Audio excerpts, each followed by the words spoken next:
Calc 3, short answer, question 3. Express 2/9 as a decimal.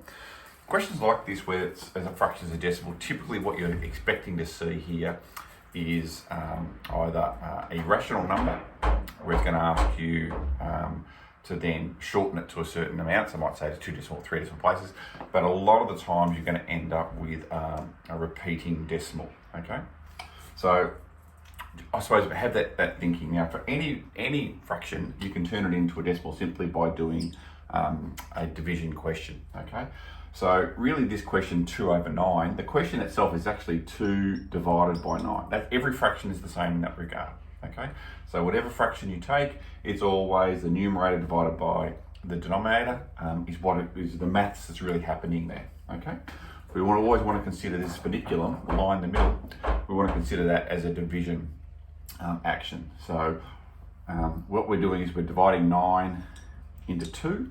Okay, so 9 goes into 2 0 times. Okay, decimal point, and of course we've got an unending number of zeros here. We put a 0 up here.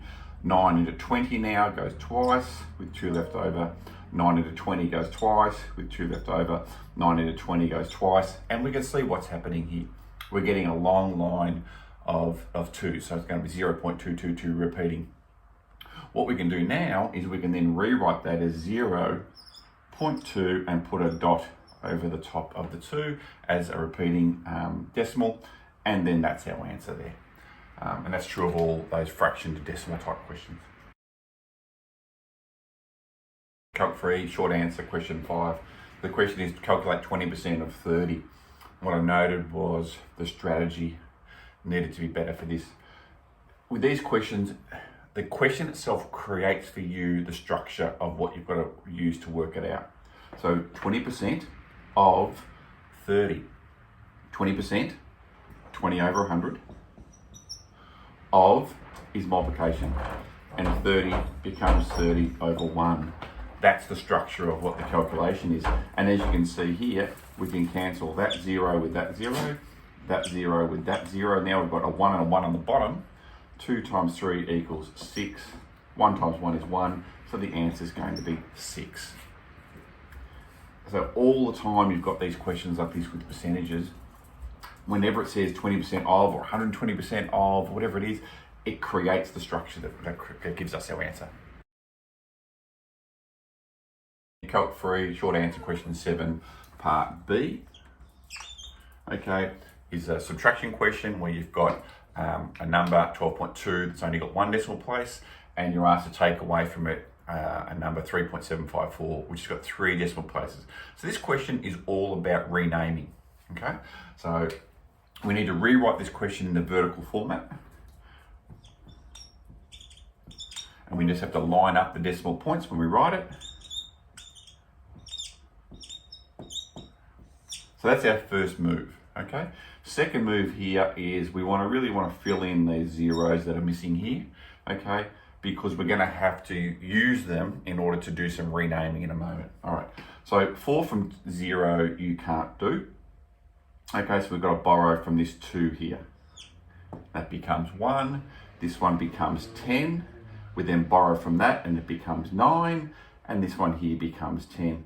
Now, one of the things I always try and do and always advise is make sure you do the whole process. Make sure you cross out the 0 and make it a 10. Make sure you cross out the 0, make it a 10, cross out the 10, make it a 9. Show the finer details and you'll find that you always get these right if you do that and you don't have any confusion. So then once you've done that, 4 from 10 gives you 6. 5 from 9 gives you 4. 7 from 1 you can't do, so again you've got to borrow from over here. Okay, and this one here becomes an 11. Okay, 7 from 11 leaves 4. Our decimal point goes straight down in here. Okay, 3 from 11 leaves us with 8. 8.446. Okay, and the thing is too, once you've done that, and this is one of the things when we're checking our work, we should be able to add 8.446 onto 3.754 and end up with 12.2. So there is a way of checking your answer if you're not sure about these. These are questions that give you a little bit of difficulty. Calc 3, short answer, question 8. We have a test score 15 out of 20. So with this, what we're wanting to do is we're wanting to turn the 15 out of 20 into a fraction, and to turn any fraction into a percentage, we just multiply by 100 over 1. Okay, so while for these sorts of questions there and with 20 as the base number here, the denominator, there is a way of doing it where you would find out one portion of it perhaps, and think that, well, if 20 out of 20 is 100, then 5 out of 20 is going to be 25%, and manipulate it that way. But really what we want to do is connect with the idea that there's an algorithm here that will work for us every time, regardless of whether the numbers are simple or a bit more difficult. From there, we can do some calculations. So it's 20 goes into itself once, 20 goes into there 5 times. 5 times 15 is going to give us 75%.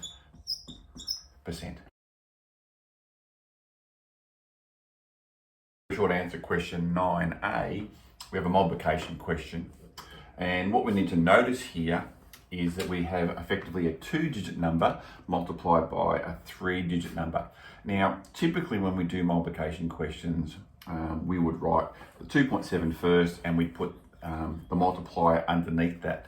But what we have to understand here is that A times B is the same as B times A. So for example, 3 times 5 is the same as 5 times 3. The order that they are in doesn't matter, but the order they are in one instance in this will make it more difficult than the other, okay? If we put the 2.7 at the top and multiply it by 2.69, we're going to end up with 1, 2, 3 lines of working, okay?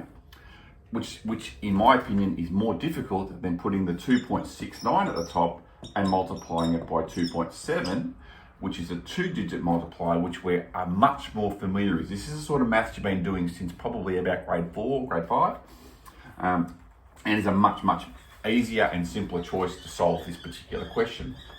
So now that we've got it set up like this, we can now do our solution. 7 9s are 63, 3 down, carry the 6. 7 6s are 42, plus 6 is 48. 8 down, and carry the 4. Now we're multiplying by the 2 here, so a 0 here underneath this. And you'll notice I'm always lining up my numbers here, okay, because what I'm doing is I'm preparing for the next step where I'm going to have to do some addition. So I'm just be careful, and I think it's also just good habits to keep your work really neat, because that way mathematically you're less likely to make errors. Okay, 2 times 9 is 18, carry the 1. 2 times 6 is 12 and 1 is 13, 3 carry the 1. 2 times 2 is 4, 1 more is 5. Okay, and now we can do our addition. 3, 6 carry the 1 is 8 is 5, and we have 1, 2, 3 places in the question. So we're going to go in 1, 2, 3 here. Okay, and we get an answer of 5.863. We go back to the question, we've got 2 times 2, that is 4. So we know that an answer of about 5 is going to be approximately correct. Okay, so now we have a division question with decimals. And what we see is our divisor here is also a decimal. So we need to turn that into a whole number. Now we can do that at this stage. If we wanted to, we could move that to there and move that decimal to there. In other words, times both numbers by 10 and end up with 232.5 divided by 3, okay? And then that then goes into our question here, 3 into 232.5, okay? 3 into 2 goes 0 times, making sure I put a 0 above the 2 because that lines everything up to come. 3 into 23 goes 7 times with 2 left over. 3 into 22 goes 7 times with 1 left over. And 3 goes into 15 5 times with nothing left over, which is always a good sign at that point. And our decimal point just goes straight up into our answer. So it's 77.5, okay? And if we think about this logically, 3 times 70 is going to be 200 and something. So the answer is roughly correct. So we always should be just estimating our answer and then comparing it to what we got to make sure that there's at least some level of connection there. Calc for a short answer question 11. We have 6 meters of fabric and we want to cut 2 lengths of 1.5 and 3 lengths of 0.8 and then find out what's left over. So here, what we want to make sure is we're writing an equation to solve this to start with, rather than doing a whole lot of bits and pieces and trying just to do logic to piece it together at the end. We want to start off with our 6 meters of fabric, okay? And we want to cut bits off that, so we want to just take away. And then in here, we're going to do our brackets, and we're going to go 2 lengths of 1.5, 2 times 1.5, and we're also going to add on this bit 3 lengths of 0.8. Okay, and that's going to equal whatever's left over. Okay, so now we can do 6, take away. Now, when I do questions like this, and my advice to students is always, with the brackets, I wouldn't rewrite all of that. I would do the calculations within this and then write them just here above it. So 2 lots of 1.5 is going to give us 3, okay? And 3 lots of 0.8 is going to give us 3 out to 24, so 2.4.